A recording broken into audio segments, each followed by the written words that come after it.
Hey y'all. The reading from the Narrative Lectionary this week is from Deuteronomy chapter 15, verse 1 through 2, and verse 7 through 11. This is the section where Moses lays out this idea that every 7 years, all the debt should be canceled. All of it. And it's not like you have a debt for 7 years and then as long as it's been one debt for 7 years, it's canceled, but rather it's at the 7th year, and how they counted that, I'm not sure. But I know that they kept track of it in some way, and I also have read that they generally didn't follow it, but it was this idea that you couldn't be in debt forever, that your debts would be canceled, that you'd be forgiven. And I think it pointed out something powerful in the gospel where, we tend to think about, this debt that we owe to God, the burden of sin, and what if every 7 years that God forgives just the same way? Maybe you've heard this idea of purgatory.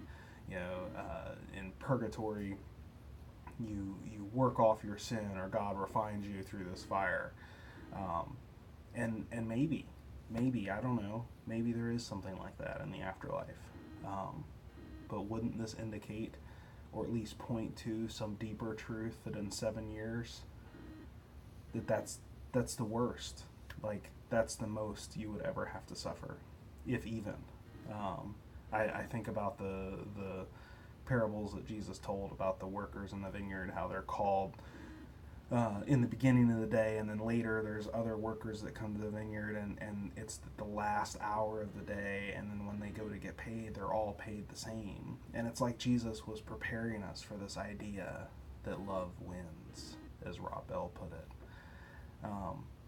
But anyway, to stick to the verse, this 7 to 11, chapter 15, 7 to 11, this part goes in and talks about care for the poor, and it highlights this idea that, look, I know that the poor are always going to be with you, they're always going to be around you, but I need you to be generous to them, and on the 7th year forgive their debts, and don't hold that the 7th year is about to come against them and not give them a loan to begin with. This is radical generosity. We often look at the Old Testament and we tend to think of it as this burden that is put on people. This angry God, these laws that are hard and difficult to follow. This is hard and difficult to follow, don't get me wrong.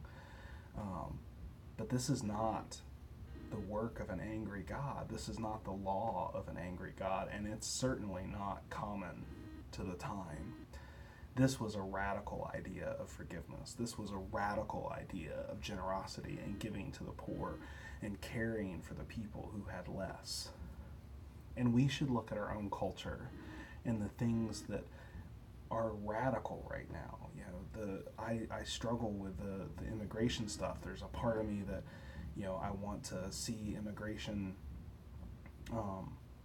squashed so that our own country can be taken care of, but then I look at the Christian side of it and I have to come to terms with the fact that that's not the Christian way to look at it, that even though that may be the best way to take care of our country, that's not the Christian thing to do, that is not the radical generosity that Christ preached, that we even found in the Old Testament. We've got to really think about our culture and think about how we can live into this radical idea of generosity. And this came in the Sabbath talks in the Narrative Lectionary. We're still on the Sabbath series. And it almost seems like, well, how does this have anything to do with the Sabbath? And it's a day of rest. It's enforcing a day of rest in debts, so that we can't owe money forever, so we can't be squashed by our past. Wouldn't that be amazing?